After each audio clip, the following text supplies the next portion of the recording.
இந்த இடத்துல ஒரு 35 லேபர்ஸ் தங்கி ஒர்க் பண்ணிட்டு இருக்காங்க. இது கோகனட் ஆயில் மேனுஃபேக்சரிங் பண்ற ஒரு கம்பெனிங்க. இது எங்க இருக்குன்னா திருப்பூர் மாவட்டம் காங்கேயத்துல தான் இருக்கு. இந்த இடத்துல நம்ம பயணியர் பயோ டேங்க் 4000 லிட்டர் ஃபிக்ஸ் பண்ணி கொடுக்கலான்னு வந்திருக்கோங்க.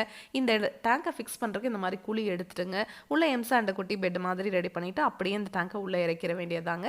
இதுக்கு தனியா நீங்க சிவில் ஒர்க்குன்னு எதுவுமே பண்ண தேவையில்லை. உங்களுக்கு இந்த டேங்கை பார்த்தீங்கன்னாவே தெரியும். எந்த இடத்துலையுமே இந்த டேங்க்ல நம்ம ஜாயின் கொடுத்து இந்த டேங்கை செஞ்சிருக்க மாட்டோங்க.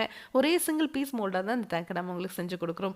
அதனால் இந்த டேங்க் லீக்கேஜ் ஆகிறதோ துரு பிடிக்கிறதோ இதுலேருந்து தண்ணீர் ஓவர்ஃப்ளோ ஆகி வெளியே வரதோ இல்லை எவ்வளோ மழை பெஞ்சாலும் சரிங்க வெளியே இருக்கிற தண்ணி ஒரு ட்ராப் கூட இந்த டேங்குக்குள்ளே வராது. ஏற்கனவே இவங்க செப்டிக் டேங்க் செங்கல் மணல் வச்சு கட்டியிருந்திருக்காங்க. அது ரொம்பவே ப்ராப்ளமாக இருக்குன்னா நம்ம பயணியர் பயோ டேங்க் டீமை அவங்க காண்டாக்ட் பண்ணியிருந்தாங்க. அந்த டேங்க் நிறையிற மாதிரி உங்களுக்கு என்றைக்குமே இந்த டேங்க் நிறையாதுங்க. இந்த டேங்கை நீங்கள் வாழ்நாள் முழுவதும் க்ளீன் பண்ண தேவையில்லை. இந்த டேங்குக்குள்ளே வர மனித கழிவுகள் உள்ளே வரவே பாக்டீரியானால சுத்தமாயிட்டே இருக்குங்க. தண்ணீரையும் சுத்திகரித்து வெளியே அனுப்பிச்சிரும். வெளியே வர அந்த தண்ணியில் எந்த ஒரு கழிவுகளும் துர்நாற்றம் இருக்காதுங்க. அந்த தண்ணியை நீங்கள் கார்டன் இருந்துச்சுன்னா அதில் விட்டுக்கலாம், இல்லை ட்ரைனேஜ் இருந்ததுன்னா அதில் விட்டுக்கலாம், இல்லைனா ரிங் போட்டு நீங்கள் பூமிக்கு கீழே போகிற மாதிரி பண்ணிக்கலாங்க. நம்ம சைட் இன்ஜினியர் உங்களுக்கு இந்த மாதிரி அலைன்மெண்ட் எல்லாம் பார்த்து உங்களோட பாத்ரூமோட வாட்டம் எப்படி இருக்குது, ட்ரைனேஜ் இருந்ததுன்னா அதனோட டெப்த் எப்படி இருக்குது எல்லாமே செக் பண்ணிவிட்டு 50 வருஷத்துக்கு எந்த ஒரு ரீஒர்க்கும் இல்லாத மாதிரி இந்த டேங்கை பர்ஃபெக்டாக ஃபிக்ஸ் பண்ணி கொடுத்துருவாங்க.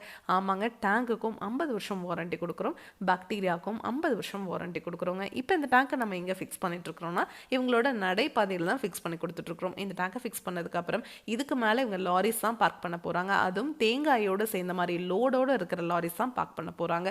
10 டன் வரைக்கும் இருக்கிற வெயிட்டை இந்த டேங்க் மேலே வச்சிங்கன்னா கூட ஒன்றும் ஆகாதுங்க. அந்தளவுக்கு குவாலிட்டியாக அந்த டேங்கை நம்ம ரிஜிஸ்டர்ட் எஃப்ஆர்பி அப்படிங்கிற மெட்டீரியல் செஞ்சு கொடுக்குறோம். இரும்பை விட இந்த டேங்க் உங்களுக்கு 5 மடங்கு உறுதியாக இருக்கும். கார் பார்க்கிங் இந்த மாதிரி லாரி பார்க்கிங் மட்டும் கிடையாதுங்க. இதுக்கு மேலே நீங்கள் பாத்ரூம் டாய்லெட் கன்ஸ்ட்ரக்ஷன் பண்ணிக்கலாம், இல்லை இதுக்கு மேலே நீங்கள் ஸ்டோர் ரூம் கூட கன்ஸ்ட்ரக்ஷன் பண்ணிக்கலாங்க.